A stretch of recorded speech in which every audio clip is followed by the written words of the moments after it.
Hey, welcome back to No Hype Beer Reviews. Unless it's your first time, then welcome. Please consider subscribing. If you do, hit the notification bell, get all the updates. Everybody wins. Very excited for today's beer. It's another beer that was a beer seller request, actually by two people. Two people requested that I review this beer. Both of them were also beer tubers. Sean from Nerd Sense and Joe from Giles Arcade both were like, you should do a 120. So here I am. I love this beer. I do think it's good fresh, but I definitely like it more aged. This is from 2014, September specifically, so it's a little over 5 years old at this point. Let's get into it. I actually already did a review of this. I'm already getting like that marmalade thing.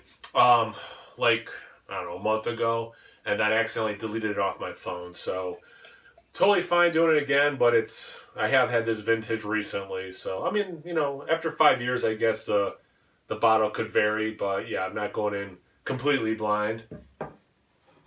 So much orange marmalade. It's crazy. It's crazy. Yeah, I mean, it looks like a big West Coast IPA kind of a thing. I think this beer drinks like a barley wine, like an American-style barley wine. There's a finger of tan approaching khaki head. Definitely some legs on that.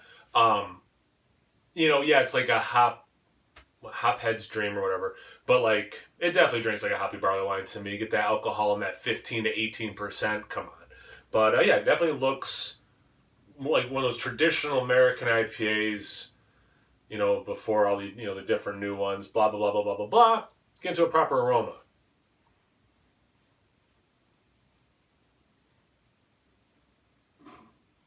Besides saying orange marmalade again, there is an interesting like syrupy quality that, again though, like it's hard to not mention like orange zest or just orange in there, because even that syrupiness is mixing with some orange.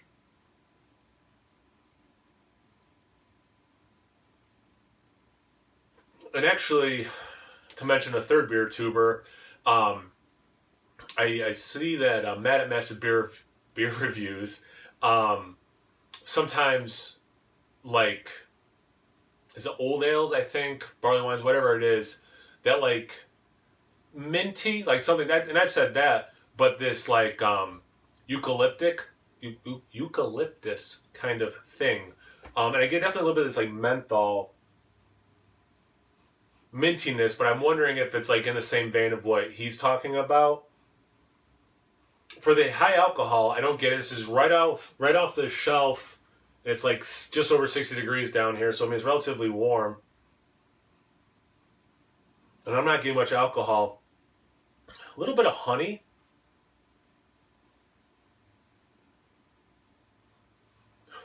I think it smells pretty good. I could keep doing this, but let's see about the taste. Cheers.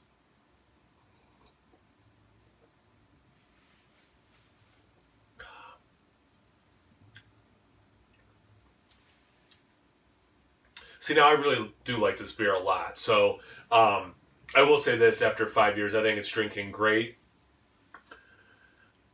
Unlike the aroma, I do get a little bit of alcohol warmth like, as it's going down. I don't get so much on my palate, though. Maybe a little bit of a drying quality. But I do get a little bit, probably about as low as you can get and still notice it, though. So it's not bad. Although, as I'm talking, there is like this lingering... Actually, yeah, a little bit of alcohol in the like back of my tongue. Yeah, okay, so fair enough. But the initial sip, I did not get did not get hit with alcohol. But yeah, no, it's still lingering that back of my tongue right now. Interesting. But anyway, you do get some of that orange quality. Actually, not as much as I was getting the aroma. I actually was kind of embracing myself, or getting ready to embrace this like big orangey thing.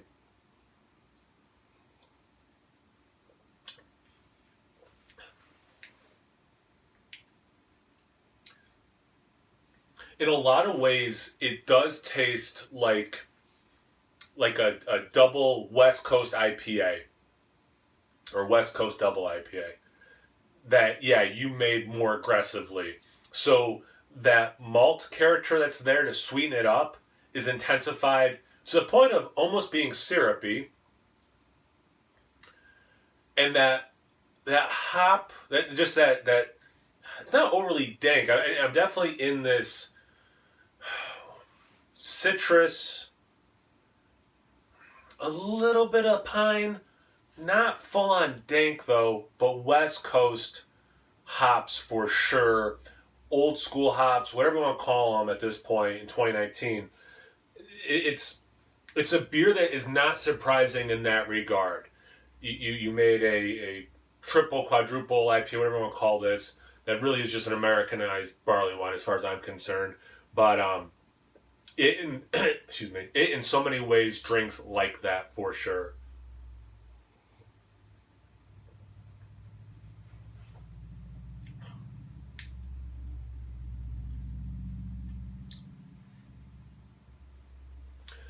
Definitely some bitterness, and that bitterness, obviously it helps cut through some of the sweetness, so it's doing its job.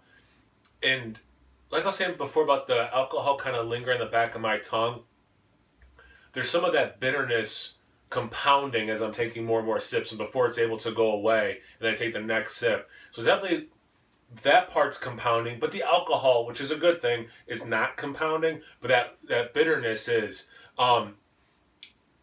I know I mentioned pine, but again, as some of these flavors are kind of lingering and compounding, I am getting some like resinous flavors sticking to my tongue. I mean, it depends what you like in beer. I mean, if you like something like a Bigfoot or whatever, I think this is definitely worth trying if you haven't.